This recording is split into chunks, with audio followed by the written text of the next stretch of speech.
Hello दोस्तों, Elon Musk is the most productive man on the earth right now. Elon Musk से जब उनकी कामयाबी का राज पूछा गया तो उन्होंने बताया, मैं अपने 10 साल का प्लान तैयार करता हूँ, फिर उसको 5 सालों में कंप्लीट करने की कोशिश करता हूँ। क्या आप भी अपने 5 साल के गोल्स को 2-2.5 सालों में कंप्लीट करने का दम रखते हैं? मैं इस वीडियो में एक ऐसी एग्जाम्पल देने वाला हूँ जो आपके अंदर भी एक बर्निंग डिज़ायर पैदा कर सकती है और आप भी 5 साल के गोल्स 2-2.5 साल में कंप्लीट कर सकते हैं। वीडियो को एंड तक देखें और चैनल पर नए हैं तो ज़रूर सब्सक्राइब करें। पहले हम देखते हैं पीटर थिल का ओपिनियन, जो कि एक एंटरप्रेन्योर हैं जिन्होंने पेपल फाउंड किया और एलोन मस्क के साथ टाई अप किया।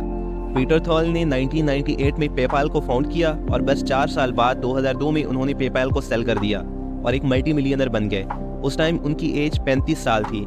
इस पर वो बहुत इंटरेस्टिंग बात बोलते हैं कि काश मुझे पता होता मिलियनर बनने के लिए 10 साल की ज़रूरत नहीं, 6 महीने भी बहुत होते हैं। और इस चीज़ का रेफरेंस आपको टूल्स ऑफ टाइटन्स बुक में भी मिल जाएगा। इस बात पे कोई पॉजिटिव ओपिनियन फाउंड करने से पहले मैं आपको हार्ड हिटिंग इफेक्ट भी बताना चाहूँगा।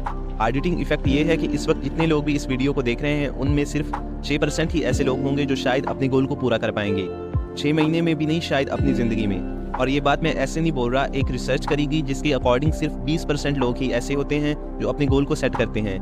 यानी जो लोग ये वीडियो देख रहे हैं उनमें से 80% ऐसे लोग हैं जो कभी भी अपनी ज़िंदगी में गोल सेट ही नहीं करेंगे, जिससे उनकी सक्सेस की प्रोबेबिलिटी बहुत कम हो जाएगी। बाकी 20% लोग जो इस गोल को सेट भी करेंगे उनमें से 30% लोग ही ऐसे होंगे जो गोल को अचीव कर पाएंगे।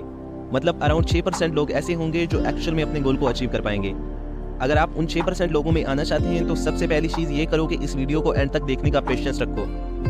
सबसे पहले तो ये चीज़ समझना ज़रूरी है कि कैसे हम इसको एक्चुअल में कर सकते हैं, अगर ये पॉसिबल है भी तो।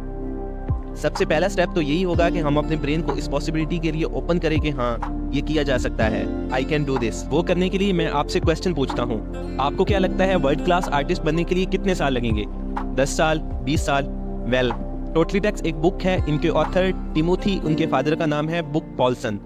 बुक पॉल्सन जब 28 साल के थे तो उनके सर में पूरी फैमिली की रिस्पॉन्सिबिलिटी आ चुकी थी। उनकी वाइफ थी, 3 बच्चे थे, एक अच्छी जॉब भी थी। जब भी वो अपनी जॉब से घर आ रहे होते तो रास्ते में वो एक आर्टिस्ट को देखते जो पेंटिंग बनाते रहते। ये चीज़ उनको बड़ी इंटरेस्टिंग लगती थी। कई बार वो वहाँ रुक के उसको देखते थे कि वो कैसे पेंटिंग बना रहा है। एक दिन वो अचानक घर आए और अपनी वाइफ को कहा कि मुझे आर्टिस्ट बनना है, और फिर उन्होंने पहले अटेम्प्ट में ही एक टॉवल का यूज़ करके ये पेंटिंग बनाई। उन्होंने लाइफ में कभी पेंटिंग करी ही नहीं थी, पर कुछ तो था, कुछ तो बड़ा अजीब सा था जो उनको पेंटिंग के बारे में बड़ा फैसिनेटिंग लगता था। बट बात ये थी कि वो 28 साल के हो चुके थे और उनके 3 बच्चे थे और कई सारी रिस्पॉन्सिबिलिटीज़ थी। जॉब को छोड़ना उनके लिए आसान नहीं था। फिर भी उन्होंने ये चीज़ तो ठान ली कि उनको आर्टिस्ट बनना ही बनना है। उन्होंने आर्टिस्ट बनने के लिए लेसन लेना शुरू कर दिए।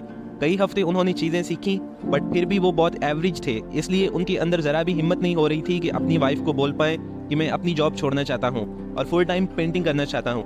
जिस स्पीड से उनकी गाड़ी आगे बढ़ रही थी, उन्हें लग रहा था अगर ऐसे चलता रहा तो अगले 10 साल लग जाएंगे उन्हें बड़ा आर्टिस्ट बनने में। पर उनके पास इतना टाइम नहीं था, उनको जल्दी चीज़ें करना थी। तभी उनको उनका एक दोस्त मिला जो बहुत वाइज था। उसने इससे कहा, देखो, अगर तुम्हें एक मास्टर आर्टिस्ट बनना है तो तुम्हें अपना टाइम एवरेज लोगों के साथ वेस्ट नहीं करना चाहिए, बल्कि तुम्हें तो सीधा उस इंसान के पास जाना चाहिए जो ऑलरेडी इस आर्ट में मास्टर है। ये चीज़ उन्हें काफ़ी हिट करी। तभी टाउन में क्लर्ट बक नामी एक आदमी आया जो इस आर्ट में मास्टर था। फौरन पॉल्सन उस आदमी के पास चले गए और कहा कि मैंने कभी पेंटिंग नहीं करी, पर मुझे कुछ ही टाइम में एक अच्छा पेंटर बनना है, ये आर्ट मुझे सीखना है, क्या आप मुझे ये चीज़ सिखाएंगे प्लीज़? पर क्लर्ट ने सिर्फ 15 वर्ड बोले जिसमें एक्चुअल में पॉल्सन की ज़िंदगी बदल दी। और वो वर्ड्स ये थे, let's see if we make a great artist out of you in a year. क्लर्ट बक बताते हैं कि उन्होंने पॉल्सन में एक बर्निंग डिज़ायर देखा, एक वर्ल्ड क्लास आर्टिस्ट बनने का, और ये डिज़ायर उन्हें काफ़ी इंटरेस्टिंग लगा कि वो उनसे सीखने के लिए कुछ भी करने को तैयार थे, पैसे देने के लिए तैयार थे, उन्हें अपना टाइम देने के लिए तैयार थे, मतलब हर सेक्रीफाइस करने को तैयार थे। ये चीज़ क्लाउड को बड़ी पसंद आई, इसलिए उन्होंने उसको ट्रेनिंग देना स्टार्ट कर दी। क्लाउड से सीखने के बाद पॉल्सन ने जो पहली पेंटिंग बनाई वो कुछ ऐसी थी। बेसिकली उन्होंने एक मास्टरपीस क्रिएट कर दिया। शायद आपको या मुझे ये चीज़ समझ ना आए, पर ये जो पेंटिंग है ये एक्चुअल में एक मास्टरपीस है। इसी वजह से वो फेमस भी होने लगे और उन्होंने अपनी एक एकेडमी भी बनाई और कई मैगजीन के कवर पर भी आए और टीवी पर उनका शो भी चला। बेसिकली वो 1 साल में ही एक ग्रेट आर्टिस्ट बन चुके थे। वही चीज़ जो बाकियों को 10 या 20 साल लगने थे, उन्होंने 1 साल में ही करके दिखा दी। और इसका रीज़न था बर्निंग डिज़ायर और एक मेंटोर का होना, जिसके बारे में नेपोलियन हिल अपनी book think and grow rich में बात करते हैं। एक बात याद रखो, हर चीज़ एक बर्निंग डिज़ायर से चालू होती है, और अगर उसको डायरेक्ट करने के लिए कोई अच्छा मेंटोर मिल जाए तो आप बड़ी बड़ी चीज़ें कर सकते हो, क्योंकि जो डिज़ायर होता है ना, वो एक फ्यूल की तरह होता है। अब ये आप पे डिपेंड करता है कि आप उसे छोटी गाड़ी में डालते हैं जो स्लो चलती हो, या आप उसे किसी अच्छी महंगी गाड़ी में डालते हैं जो फास्ट चलती हो।